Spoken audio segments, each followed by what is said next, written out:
Students, आज हम proper इब्तिदा करना चाहते हैं अपने लैंग्वेज क्लासेस के, जिसकी जो ना वो स्टार्ट मैं चाहता हूँ कि सेंटेंस से ले लूँ, क्योंकि हमारे असल ऑब्जेक्ट होता है सेंटेंस। वो लैंग्वेज के इंग्लिश लैंग्वेज के किसी भी स्किल में आप देख ले तो हमारा असल टारगेट है सेंटेंस।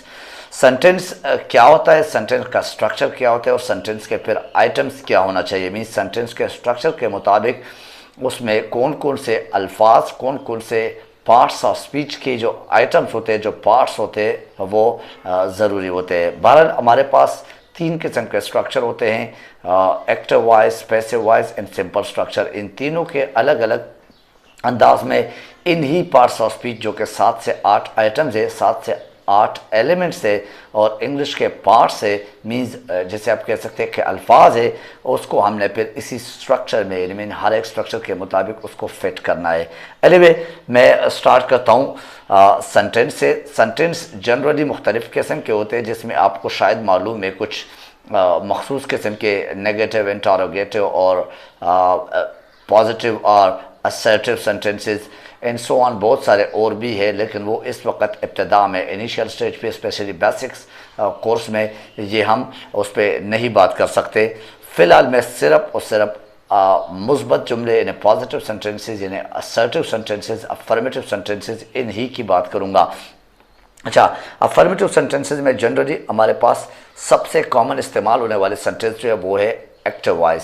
यानी एक्टिव वॉइस उस स्ट्रक्चर का नाम है जिसको हम आम तौर पे इस्तेमाल करते हैं। जो आम बच्चे यानी क्लास 1 से शुरू हो जाते हैं तो वो एक्टिव वॉइस और सिंपल स्ट्रक्चर के जुमले इस्तेमाल करते हैं। बहरहाल एक्टिव वॉइस का स्ट्रक्चर जब हम इस्तेमाल करते हैं तो उसमें सबसे पहले हमारे पास जो आइटम होता है वो स्ट्रक्चर के लिहाज से सब्जेक्ट होता है, सब्जेक्ट, वर्ब, और फिर बाद में आपकी मर्ज़ी, अगर आप एक्स्ट्रा अल्फाज इस्तेमाल करना चाहते हैं, मज़ीद जुमले में डिटेल देना चाहते हैं, तो वो आपके पास object and so on, prepositional phrases और फ्रेजेस के नाम से आ जाता है। बहरहाल आप इस वक्त एज अ बेसिक सब्जेक्ट और वर्ब, ये 2 अल्फाज या 2 जो प्लेसमेंट है, ये आप समझ ले तो ये भी बहुत बड़ी बात है। एनीवे हमने स्ट्रक्चर की बात की है कि स्ट्रक्चर एक्टिव वॉइस है, एक्टिव वॉइस से मुराद है कि सब्जेक्ट और वर्ब। अब हम आते हैं सेंटेंस के अंदर, असल में टेंस भी यूज़ होता है और सब्जेक्ट अलग से, लेकिन जब टेंस की बात हम करते हैं सेंटेंस के अंदर, हम टेंस की करेक्शन, टेंस की प्लेसमेंट करते हैं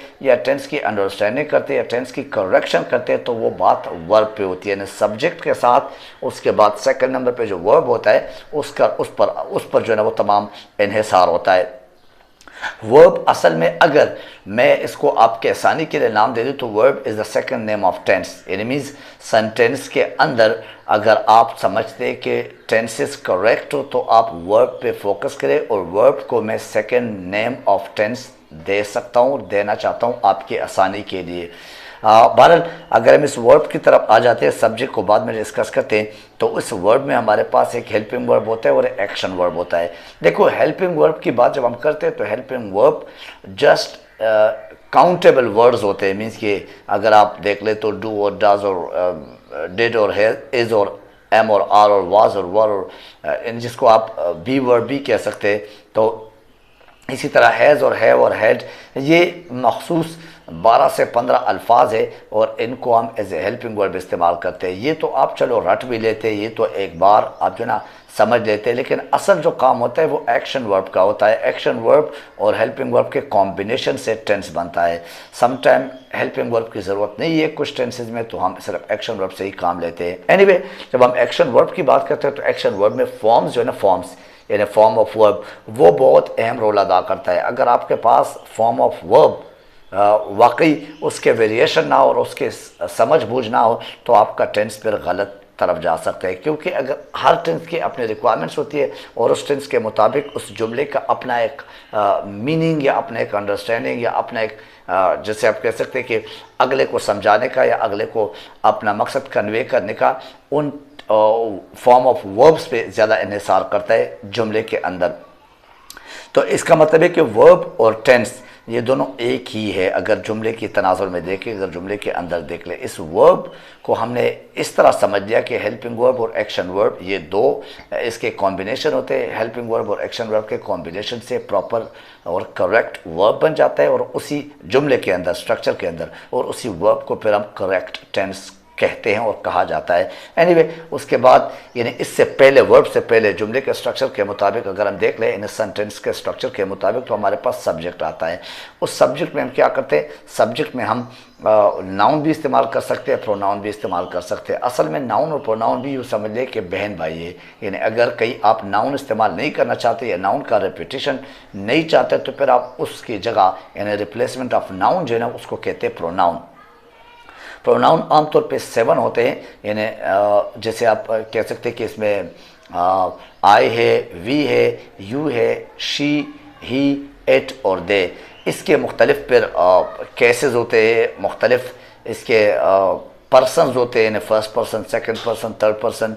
फिर इसके अंदर सिंगुलर, प्लूरल, ये बहुत अहम है जुमले के लिहाज से, क्योंकि सब्जेक्ट वर्ब एग्रीमेंट जब हम बात करेंगे, इसके बाद जब हम थोड़ा सा आगे बढ़ें तो लिटिल बिट जो एडवांस ग्रामर है, जब इसमें हम जाएंगे तो वहाँ पे आपको सब्जेक्ट वर्ब एग्रीमेंट बहुत ज़रूरी होता है। क्योंकि सेंटेंस करेक्शन में जो आमतौर पे हमारे पेपर्स में या हमारे जो सिलेबस का जो कोर्स होता है, यानी मीन्स अपने एग्जामिनेशन के जो पेपर्स होते हैं, उसका जो कोर्स और सिलेबस होता है, उसमें हम क्या करते हैं, उसमें हम इन तमाम चीज़ों का जो ना वो जिक्र आता है और इन तमाम चीज़ों का समझना ज़रूरी है। भले वो 9th हो, 10th हो, वो 7th हो, 8th हो, या वो इंटर क्लासेस हो, या BA BSc हो। बहरहाल हम जब सब्जेक्ट की बात करते हैं तो उसमें या तो हम नाउन लगाते हैं या प्रोनाउन लगाते हैं। प्रोनाउन और नाउन में सिंगुलर का होना ज़रूरी है।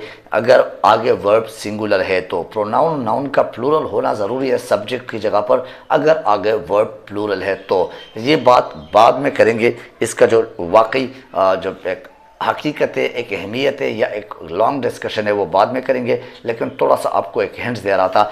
नाउन अगर आप एज ए सब्जेक्ट लगाना चाहते हैं किसी भी जुमले में, तो उस सब्जेक्ट के अंदर नाउन लिविंग होना चाहिए।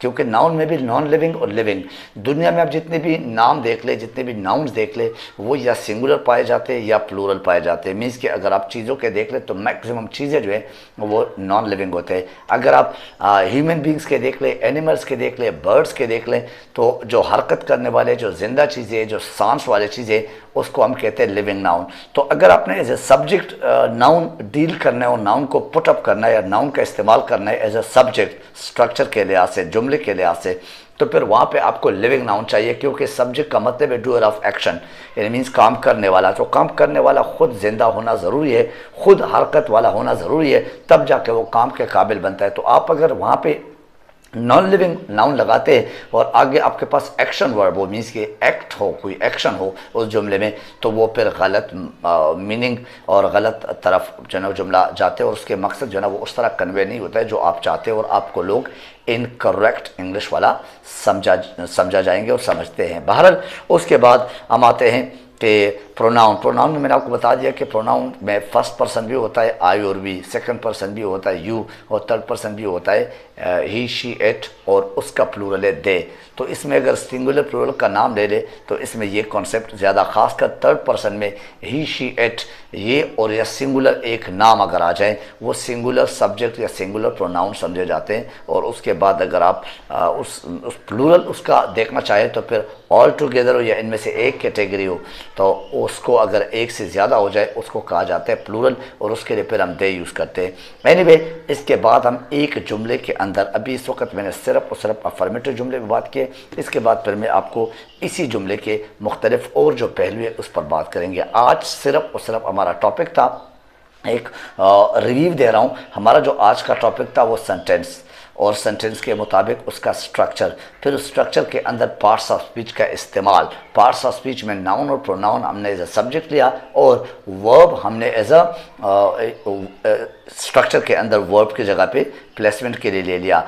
सब्जेक्ट में हम नाउन प्रोनाउन इस्तेमाल करते हैं जिसका सिंगुलर, प्लूरल, जिसके केसेस, जिसके आप लिविंग और नॉन लिविंग इन सब पे मैंने बात की, और उसके बाद मैंने वर्ब में मैंने हेल्पिंग वर्ब और एक्शन वर्ब।